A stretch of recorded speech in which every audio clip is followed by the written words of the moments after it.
Olá, minha gente querida, muito boa tarde. Pois então, eu creio que todo mundo se pergunta sempre de onde venho, para onde vou, quem sou, quem foram aqueles que vieram antes de mim e por qual motivo eu fui um dos escolhidos, né?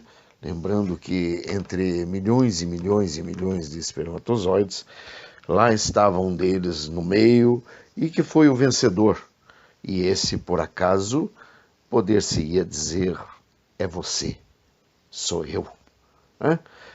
Foi uma corrida muito grande, uma corrida muito louca, e uma corrida da qual só poderia ter um vencedor. E lá estava eu, lá estava você. Eu costumo dizer que quem não tem um passado, não tem um presente. Se não tem um passado e não tem um presente, não consegue pavimentar a estrada para o seu futuro.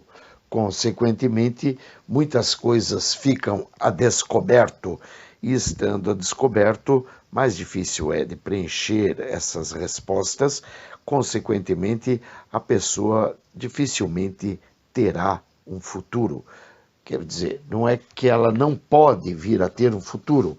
Pode vir a ter um futuro, porém será com um pouco mais de dificuldade, uma vez que ela não tem uma referência de passado, ela não tem uma referência do ontem, né? Então ela não tem um passado, ela não tem um presente e dificilmente ela terá um futuro.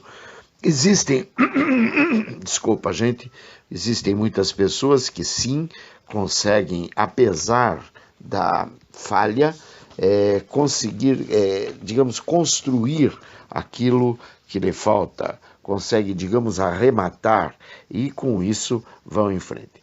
Bom, o lugar que ocupa na genealogia, esse é o tema e por isso esse preâmbulo. Eu quero trazer para vocês aqui a palavra que está em Provérbios 13, capítulo 13, versículo 12, que diz: a esperança adiada desfalece o coração, mas o desejo atendido é árvore de vida. Ou seja, quando você tem a esperança de algo que você muito quer e você tem que adiar aquilo, você fica entristecido, você fica aborrecido, mas quando você tem aquele desejo atendido, aquilo parece que te renova, aquilo parece que te dá uma seiva nova para a tua vida e você fica, digamos assim, muito tranquilo para prosseguir a tua caminhada. E também quero aproveitar para trazer uma palavra maravilhosa que diz assim: disse o Senhor a Abrão, depois que Ló se separou dele: ergue os olhos e olha desde onde estás para o norte, para o sul, para o oriente e para o ocidente, porque toda essa terra que vês, eu te darei a ti e à tua descendência para sempre. Farei a tua descendência como o pó da terra, de maneira que, se alguém puder contar o pó da terra, então se contará também a tua descendência. Levanta-te, percorre essa terra no seu comprimento e na sua largura, porque eu te darei. E Abraão, mudando as suas tendas, foi habitar nos carvalhais de Mamre, que estão junto a Hebrom, e levantou ali um altar ao Senhor. Então nós vimos aqui que o Senhor promete a Abrão a terra de Canaã. E se você observar bem, ele está falando isto para Abrão, mas ele está falando isto para mim e para você. Disse o Senhor a mim, disse o Senhor a você, depois que a gente acaba olhando em volta e perguntando quem está comigo, e você não vê mais ninguém contigo, e Deus te diz: ergue teus olhos, olha de onde você está, para o norte, para o sul, para o oriente, para o ocidente, ou seja, para o leste, para o oeste. Dá uma olhadinha, porque tudo que tu vê, eu vou dar a ti e a tua descendência para sempre. Pela fé, meu filho, pela fé, querido, farei a tua descendência como o pó da terra, ou seja, você terá teus filhos, teus netos, teus bisnetos, teus tataranetos, teus octanetos, teus heptanetos, enfim, você terá tanta gente que será a tua descendência. Levanta-te apenas, percorre essa terra no seu comprimento e na sua largura, porque o Senhor dará essa terra para você. O Senhor te dará a largueza de vida. O Senhor te dará a abundância. O Senhor te dará a tua descendência. E ali você, mudamos as nossas tendas e fomos habitar nos lugares onde o Senhor nos tem dito e temos que levantar, precisamos lembrar de levantar um altar em homenagem ao Senhor. Então, esta palavra que está no livro de Gênesis, capítulo 13, versículos 14 a 18, também é para mim, também é para você. Que Deus nos abençoe, proteja, guarde, liberte e restaure, em nome de Jesus. Aleluia! Bom, vamos em frente, então. Hoje muitos olham à sua volta e ousam falar a seus pais, né? Eu já falei, você provavelmente já falou, muita gente já falou, mas eu não pedi para nascer. Isso é o que resulta de uma total falta de conhecimento e do desejo de, enfim, ser conhecido e tornar conhecido o destino que dará à tua vida. Lembrando que quando falamos, eu não pedi para nascer, a gente está mostrando a nossa ignorância, porque realmente observe que a criança, o neném, quando ele está engatinhando, o mundo dele vai até o tornozelo de muitas pessoas e não passa daquilo. Quando ele quer olhar alguma coisa, ele tem que levantar o rostinho e olhar para cima, mas aquele mundo para cima, ele é muito grande, então a criança acaba tendo assim um certo desconforto e ele prefere olhar daí o pé do pai, o pé da mãe. E é por isso que muitas vezes a menininha, ela quer parecer com a mamãe, ela pega e coloca aquele sapatão da mamãe no pé. O menininho quer parecer com o papai, ele coloca aquele sapatão do papai no pé. E é por isso, porque ele vê apenas o que está à altura de seus olhos. E o que está à altura de seus olhos normalmente são os pés, os tornozelos, enfim. Então você preste bem atenção e note que para que você viesse ao mundo foram necessários teus pais. Vamos começar por esse casal. Um casal lindo, um casal jovem que brincava, que viajava, que curtia, que ouvia música, que tomava refrigerante, que tomava cafezinho. Um casal jovem que tinha planos e que de vez em quando ia curtir um dia na praia, ou um dia na chácara, ou um dia na fazenda, ou mesmo fugia, ia para a praça, sentava na praça, ficava até altas horas sonhando na praça, porque era um casal jovem, duas pessoas jovens, até muito antes de se conhecer, já tinham seus sonhos, seus planos, inclusive seus fracassos, seus planos fracassados que levavam com que eles tivessem algumas mágoas, algumas dores. A vida, ela é ingrata. Ela é ingrata para mim, ela é ingrata para você, ela foi ingrata para o teu pai, ela foi ingrata para tua mãe. Teu pai tinha seus irmãos, tinha seus amigos, teu pai apanhou na rua, teu pai pode não ter levado um tapa na rua, mas ele, apanhou da vida para poder crescer, para poder aprender, para poder viver, para poder ser quem ele chegou a ser. Tua mãe, idem. Teus tios, idem. Teus avós, idem. E assim por diante. Então, nós começamos por esse casal maravilhoso que foram teus pais. E foi assim. Um homem e uma mulher. Um jovem e uma jovem. Eles se encontraram, uniram-se e geraram essa pessoa maravilhosa que tu és. Puxa, até aí apenas uma bela história de amor. Lembre, dois jovens, dois meninos, um menino e uma menina, e eles se olham e eles se encantam um com o outro, e sem muitos e aparentes sobressaltos, eles começam a compor aquela história de amor. Aquela história de amor que também vai ter seus encontros e desencontros, seus atos e sobressaltos. Mas é justamente aí que a porca pode torcer o rabo, aí é que as coisas começam a ficar interessantes. Começamos a bisbilhotar e verificamos que estamos ligados ao pai e à mãe de nossa mãe. Ou seja, minha mãe tem um pai e tem uma mãe. Meu pai tem um pai e tem uma mãe. O pai e a mãe de meu pai é meu avô. O pai e a mãe de minha mãe é minha avó. E percebemos que as coisas não vão parar por aí. E surgem em nossa história também o pai e a mãe do nosso pai.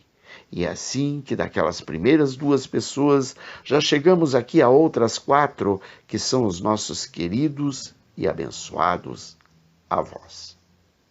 Elementar que enquanto somos pequenos não nos damos conta de que estes, por sua vez, nos trarão a lembrança que essas 4 pessoas foram geradas após o encontro de outras 16 pessoas que passaram, quer queiramos, quer não, a fazer parte das nossas vidas, como sendo, apesar de, na grande maioria das vezes, nem nos darmos conta, os nossos trisavós. Então vocês vejam só, aquele casal jovem, ele precisou que outros 2 pares de casais jovens se encontrassem. E cada um deles tivesse um filho. E cada um daqueles filhos, veja, aqueles teus trisavós já foram jovens. Aquelas caras enrugadas que você vê no teu avô, na tua avó, aquela cara sisuda, já foi de um menino, já foi de uma menina, e ambos com sonhos e com fantasias e com ilusões e com anseios, enfim, querendo aumentar o potencial de suas vidas. Então nós vimos que nós já chegamos aos nossos trisavós. Muito bem, mas é claro que essa caminhada nem começou. E por mais absurdo que possa parecer, isso não é nem um pouco absurdo. Porém, cada uma das últimas 16 pessoas que eu citei, ou seja, teus trisavós, necessitaram a interação de outras 32 pessoas. Vejam só, eram 16 para chegar aos trisavós. Agora, com mais 32, ou seja, 48 pessoas, já somando quase 50 pessoas, para chegarmos aos nossos tetravós. E todo o conjunto familiar agora já conta. Nós já temos agora já mais 32 pessoas. Por quê? Porque são os nossos tetravós. Até aqui, 32 pessoas. Cada qual com seus planos, projetos, profissões, sonhos, tudo, enfim. Lembre que 32 pessoas num determinado momento, uma veio de um lugar, outra foi para outro, outra estava não sei aonde, outra sonhava com alguém não sei aonde, e elas acabavam se encontrando e acabaram se encontrando, uma gerou a este, outra gerou aquele, uma gerou a Pedro, outra a Manuel, outra a Manuela, outra a Terezinha, outra a Joaquina, e assim foram, até que cada uma dessas acabou encontrando seus pares e foram com aqueles sonhos, com aquelas profissões, com aquelas vontades, com aqueles desejos, com aqueles anseios, e inclusive com aqueles desmandos em suas vidas. Lembrando que algumas delas podem ter vindo a ser sacrificadas em muitas coisas, ou até, digamos, escravizadas em muitas coisas, sofrendo em muitas coisas, porque de repente casou com um menino, o menino até era jovem, era bonito, e de repente o menino se transforma num crápula, e aquele crápula não deixou de ser o teu tetravô. Bom, imagine quantos sobressaltos, em quantas casas diferentes, de quantos pontos diferentes podem ter surgido, até que você pudesse, enfim, ter sido gerado. E tudo foi ficando cada vez mais interessante, pois dos nossos tetravós para cá, nossa história é uma sinfonia regida por nada menos que 62 pessoas. Parece pouco, não é?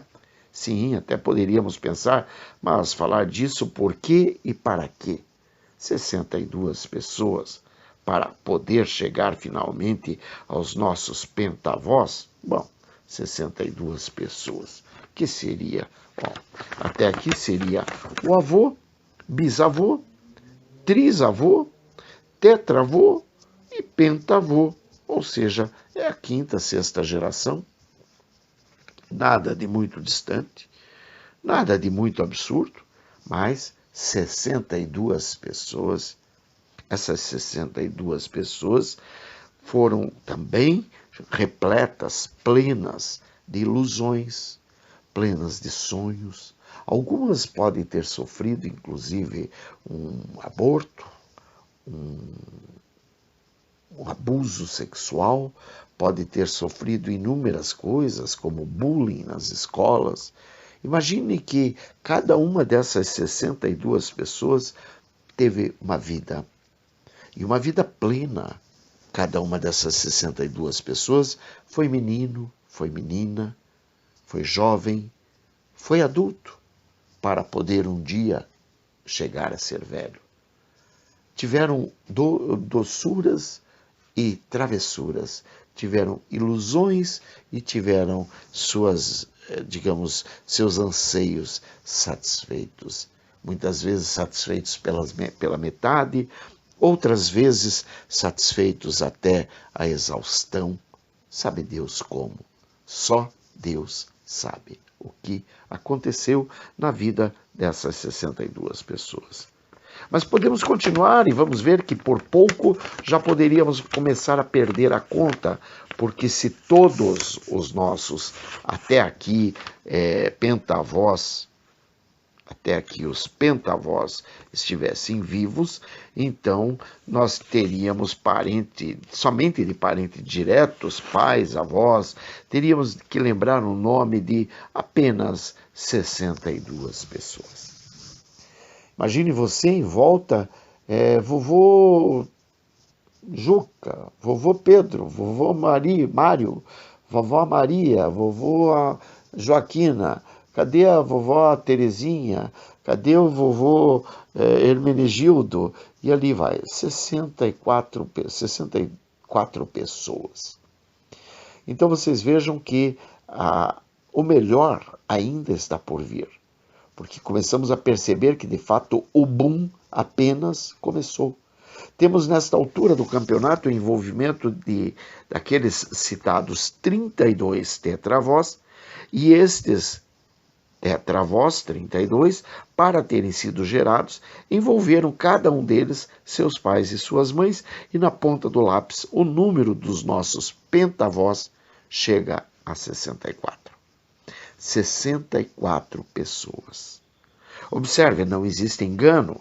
A cada pessoa gerada necessita de um homem e uma mulher. Naturalmente que esse homem e essa mulher não precisam ter gerado apenas uma pessoa, podem ter gerado várias, porém sempre se fará necessária a interação de um homem e de uma mulher, caso contrário não se daria a geração do novo ser. E ainda que queiramos, a história esquenta.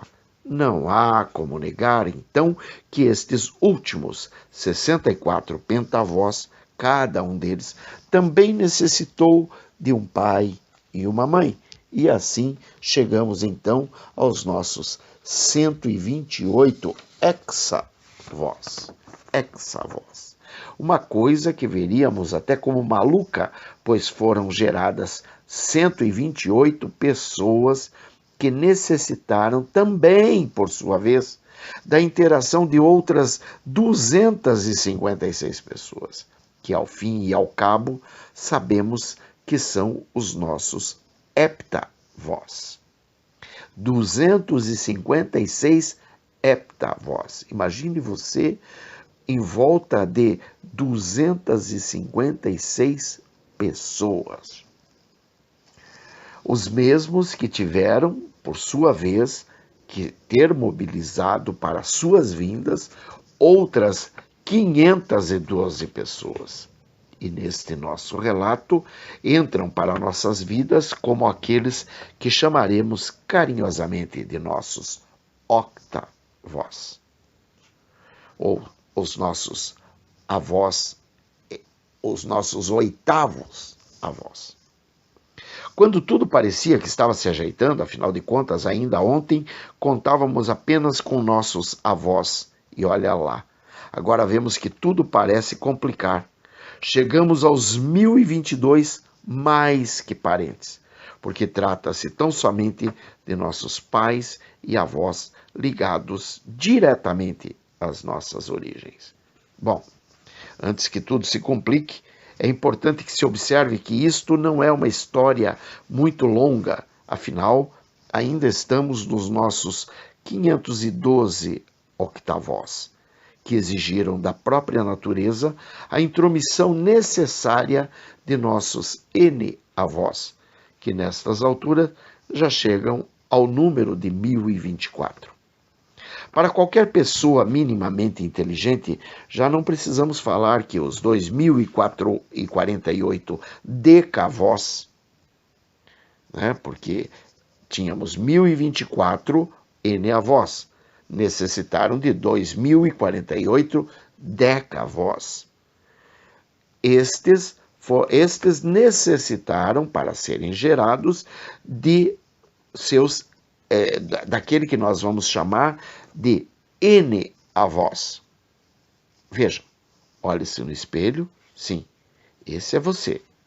Aquele que mesmo tendo surgido ontem em algo como apenas 11 gerações, algo perto de aproximados 300 anos, pouco mais ou pouco menos, e você já é fruto de uma linhagem direta de 4.094 pessoas. Podemos dizer que terias à tua volta 4.094 ascendentes diretos, apenas avós, pai e mãe. Veja bem, nós temos no início da Bíblia, a gente vê que no início da Bíblia os homens costumavam viver 800 anos, 900 anos. Então, se fosse assim, nesses 300 anos que eu citei aqui, você teria 4.094 ascendentes diretos e vivendo ali 800, 900 anos, imagine que esses 4.094 ascendentes, eles estariam todos vivos. Ou seja, você teria a memória para lembrar que você é aquele... aquele também é meu avô. Aí você olha e diz, meu Deus do céu, completando. Você é, e claro, apenas até aqui, e somente até aqui, o resumo de 4.094 pessoas. Você é o resumo da história de 4.094 pessoas. Apenas até aqui, em 300 anos. Nada muito longe. Se você for pegar para ir mais adiante, você vai ver que esse número se torna, absurdo. Imagine você que 4.000 pessoas é uma pequena comunidade. Né? Uma pequena comunidade, é um pouco difícil já de você decorar o nome de todo mundo, e é claro que você também teria muitas encrencas e muitas rusgas e muitas brigas e muitos dissabores no meio de uma comunidade com quase 5.000 pessoas. Não ignore, no entanto, que a história não para por aí, porque tudo tem um começo. É basicamente assim, lembre-se da pergunta, quem nasceu primeiro, o ovo ou a galinha? Parece que tudo fica bem mais simplificado, ou seja, é mais fácil arriscar a descobrir quem nasceu primeiro, se o ovo ou a galinha, do que tentar nominar ao longo destas 11 gerações aqui descritas o nome completo de cada um, onde viveu, como viveu, o que fez, com que trabalhou, veio de onde, para onde foi, quais eram seus sonhos, quem era sua esposa, quem foi suas namoradas, como que ele estudava ou não estudava, se ele gostava de estudar ou não gostava de estudar, aonde que ele trabalhava, como é que ele fazia durante o horário de expediente, ele dormia durante o horário de expediente atrás de umas caixas embaixo da mesa, ele sacaneava seus colegas de trabalho, não sacaneava seus colegas de trabalho, lembrando que toda a vida é uma vida, então toda ela tem suas tintas, suas cores, e seria muito interessante que nós pudéssemos entender tudo isso. Uma coisa, no entanto, é fato e não é fita. A força da vida mostra-se evidente nesta pequena história de apenas um ser humano. Ilustre-se e ocupe o teu lugar nessa linhagem. Ocupe-o com garbo, com categoria, faça valer a tua passagem.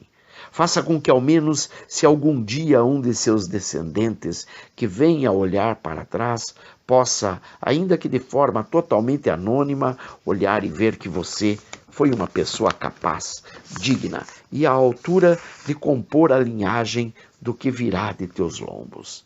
Honremos a nossa vida, na vida de cada um daqueles que, querendo ou não, compuseram a sinfonia da qual fazemos parte. Mas não é somente isto, mas também nos gloriamos nas tribulações, sabendo que a tribulação produz a paciência, e a paciência a experiência, e a experiência a esperança. Romanos 5, versículos 3 e 4. Por isso mesmo é que você é completo, pois completa o ciclo, e aperfeiçoa o vaso.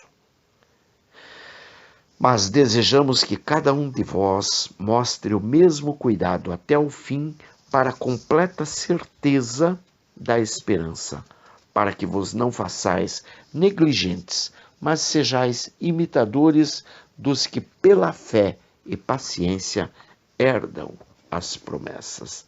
Livro de Hebreus, capítulo 6, versículos 11 e 12. Bem, meu querido, daqui para frente é contigo. Parabéns, você é um vencedor.